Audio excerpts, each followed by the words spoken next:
Assalamualaikum warahmatullahi wabarakatuh. Yang saya hormati Ibu Iva Masrifa, SEMM, selaku sebagai dosen pengampu mata kuliah Manajemen Keuangan. Perkenalkan, nama saya Siti Rizkyani, NIM 2892150116, Fakultas Ekonomi dan Bisnis, Prodi S1 Manajemen, kelas B Malang, semester 3. Pada hari ini saya akan menayangkan hasil presentasi yang saya buat tentang teknik penganggaran modal.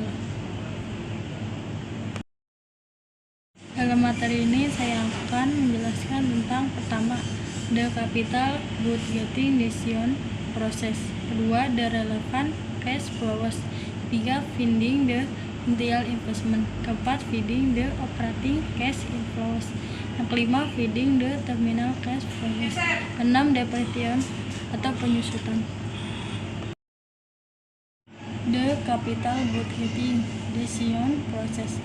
Pengertiannya ialah suatu proses mengevaluasi dan seleksi terhadap investasi jangka panjang agar tetap sejalan dengan tujuan perusahaan dalam memaksimalkan kesejahteraan pemegang saham, atau proses penyeluruh menganalisa proyek-proyek dan menentukan mana saja yang dimasukkan ke dalam anggaran modal. Step in capital budgeting process. Satu, pertama, membuat proposal pengeluaran modal. Kedua, pengkajian dan analisis proposal. Pengkajian akan dilakukan dengan melihat kesesuaian proposal dengan tujuan dan rencana perusahaan secara keseluruhan, serta validitas aspek ekonomis proposal tersebut. Tiga, pengambilan keputusan pengeluaran modal. Keempat, pelaksanaan keputusan. Kelima, tindak lanjut dan koreksi. Selanjutnya, basic terminologi in capital budgeting. 1. Independent versus mutually exclusive project. A. Independent project. B. Mutually exclusive project. 2. Unlimited fund versus capital rotation. A. Unlimited fund. B. Capital rotation. 3. Access project versus ranking approaches. Yang A. Access project approaches. Yang B. Ranking approaches. Yang keempat, konvensional versus non-konvensional cash flow planter. Yang A. konvensional cash flow planters. Yang B. non-konvensional cash flow planter. Yang C. annuity versus mixed stream cash flows. Yang D. annuity. Yang E. mixed stream. Relevant cash flows. Pengertiannya ialah tambahan aliran kas keluar dan masuk setelah pajak dalam suatu pengeluaran modal. Yang pertama, major cash flows component. Satu, yaitu initial investment, yaitu arus kas keluar pada permulaan proyek. Kedua, operating cash inflows, yaitu tambahan arus kas masuk setelah pajak yang dihasilkan dari pemanfaatan proyek selama umur proyek tersebut. 3. Terminal cash flows, arus kas non operasional setelah pajak yang muncul pada tahun terakhir proyek, biasanya terkait dengan likuiditas proyek. Yang kedua, expansion versus replacement cash flows.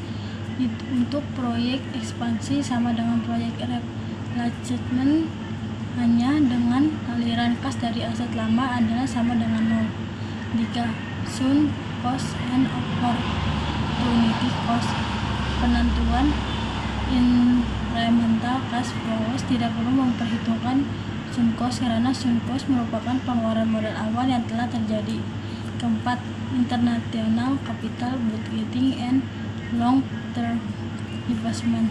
Anggaran pengeluaran modal internasional berbeda dengan anggaran pengeluaran modal domestik karena arus kas terjadi dalam mata uang asing. Kedua, sangat potensial untuk menghadapi resiko politik. Feeding the initial investment. Initial investment terjadi pada saat 0, yaitu saat dimana pengeluaran modal terjadi. Formal dasar untuk menentukan initial investment. Yang A. Initial cost of no asset ditambah cost of no asset ditambah installation cost. Yang B. Dikurangin after tax project from sale of asset. Yang C ditambah atau dikurangi cash in net working capital, jadi initial investment sama dengan A dikurang B ditambah C. Feeding the operating cash inflows. Interpreting the thereafter tax, perhitungan arus kas masuk dari suatu pengeluaran modal selalu atas dasar setelah pajak. Interpreting the term cash inflows, nilai arus kas masuk ini tidaklah selalu sama dengan nilai laba akuntansi pada laba, melainkan memerlukan pertambahan kembali setiap pengeluaran non-kas yang telah diperhitungkan sebagai biaya yang mengurangi laba bersih setelah pajak. Pada laporan rugi tersebut umumnya pengeluaran non-kas tersebut berupa depresiasi. Feeding the terminal cash flow ialah terminal cash flow adalah arus kas yang terjadi sehubungan dengan penghentian atau likuiditas proyek pada akhir umum ekonomisnya. Format untuk menentukan terminal cash flow adalah yang A, after project from sale of no asset, sama dengan project from sale of no asset ditambah atau dikurang tax on sale of no asset. Dan B, dikurang after tax project from sale of old asset, sama dengan project from sale of old asset ditambah dikurang tax on sale of old asset. Yang C, ditambah atau dikurang change in the net working capital, jadi terminal cash flow adalah sama dengan A dikurang B ditambah C, di mana project from sale of no and old asset sering disebut sebagai salvage value, nilai sisa yang mencerminkan nilai bersih removal cost atau clean up cost yang diharapkan pada saat penghentian proyek.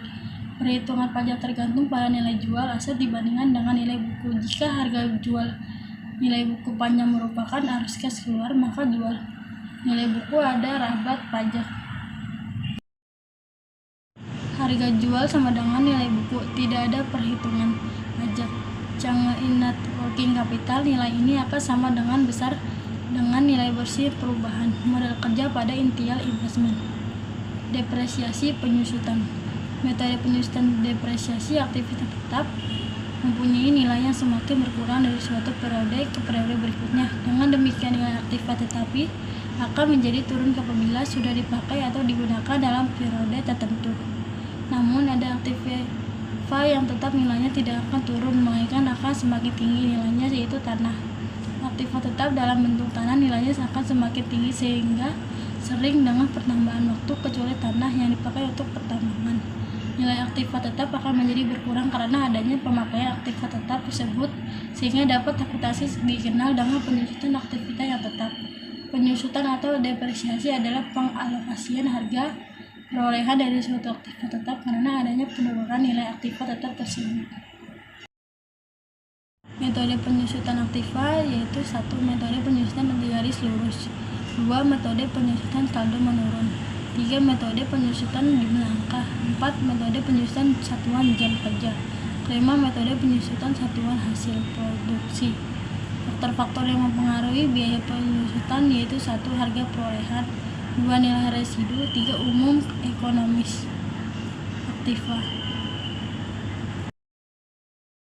Sebelum saya mengakhiri presentasi ini, saya akan membuka sesi jika ada yang ingin ditanyakan, silakan bertanya. Semoga dengan presentasi ini saya dapat menambah wawasan Anda, dan apabila ada tutur kata saya yang kurang berhati di hati Anda, mohon dimaafkan. Sekian, terima kasih. Wassalamualaikum warahmatullahi wabarakatuh.